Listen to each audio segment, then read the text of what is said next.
ស្ដីអ្នកទាំងអស់គ្នាខ្ញុំឈ្មោះនីណាថ្ងៃនេះខ្ញុំចង់ឲ្យអ្នកទាំងអស់គ្នាមកចំណាយពេលមួយថ្ងៃពេញជាមួយ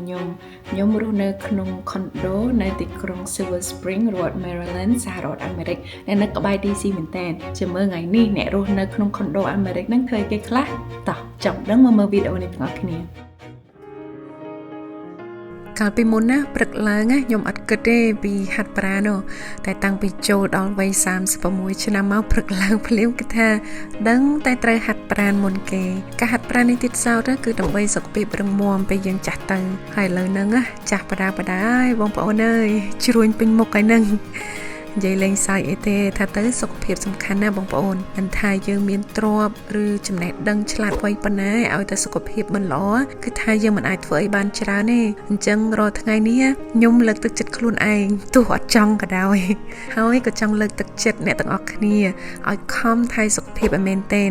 មួយអាទិត្យហាត់ប្រាណឲ្យបាន3ទៅ5ដងមិនថាដើររត់ឬធាក់កង់ទេធ្វើអីក៏បានដែរ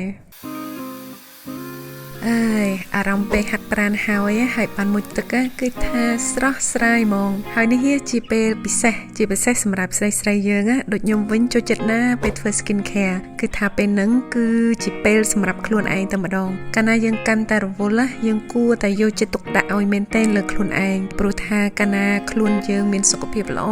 ហើយអារម្មណ៍ល្អនោះយើងក៏ផ្ដល់ឥទ្ធិពលវិជ្ជមានដល់អ្នកជិតខ្លួនយើងដែរ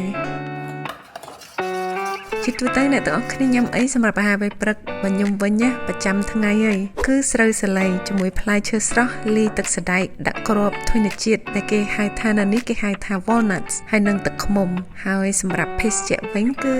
ធ្វើ matcha latte ធ្វើខ្លួនឯងនៅផ្ទះមួយកែវបើគិតគ្រឿងផ្សំទាំងអស់ទៅអស់ប្រហែលជិត$2តែបើទៅទិញនៅខាងក្រៅវិញនៅទីនេះគឺប្រហែលជិត$8ថ្លៃ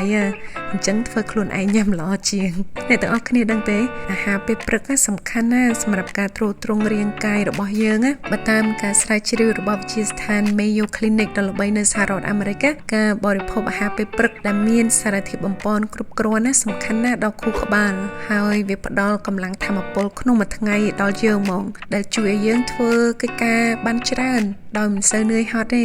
អញ្ចឹងអ្នកទាំងអស់គ្នាយកចិត្តទុកដាក់ខ្លាំងមែនទែនចំពោះអាហារពេលព្រឹកណាថាទៅជីវិតអ្នករស់នៅក្នុង condo នៅទីនេះភាគច្រើននៅតែក្នុងផ្ទះជាពិសេសបើអត់ការងារធ្វើដូចខ្ញុំតែជាទូទៅខ្ញុំនៅតែធ្វើកិច្ចការនេះនោះដើម្បីប្រើខួរក្បាលហើយខ្ញុំចូលចិត្តណាការរិះរកគំនិតថ្មី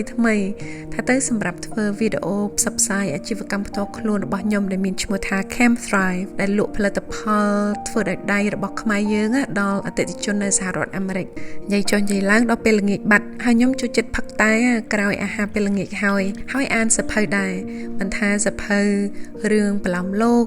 រឿងពិតឬការស្រាវជ្រាវអីថ្មីខ្ញុំចូលចិត្តអានការអានជួយយើងបានច្រើនណាស់ព្រោះយើងបានទាំងចំណេះដឹងហើយខួរក្បាលយើងវិញគឺនៅរវារវៃល្អមិនថាអាយុយើងចាស់ប៉ុណ្ណានោះទេជាពិសេសសម្រាប់ខ្ញុំវិញការអានជួយខ្ញុំច្រើនខាងកាត់ stress ព្រោះពេលបានអានសៀវភៅទៅយើងអត់មានពេលខ្ញុំអត់មានពេលទៅគិតរឿងស្មុគស្មាញអូខេនេះជាទម្លាប់ភាគច្រើនរបស់ខ្ញុំនៅទីនេះសង្ឃឹមថាអ្នកទាំងអស់គ្នានឹងយល់ដូចខ្ញុំដែរពាក់ព័ន្ធនឹងផលវិជ្ជមានដែលយើងអាចទទួលបានណាពីការហាត់ប្រាណការថែខ្លួនញ៉ាំអាហារល្អៗដើម្បីបំពេញសុខភាពនិងអានសៀវភៅអរគុណច្រើនដែលបានមើលវីដេអូនេះហើយជួបគ្នានៅវីដេអូក្រោយទៀតបាយបាយ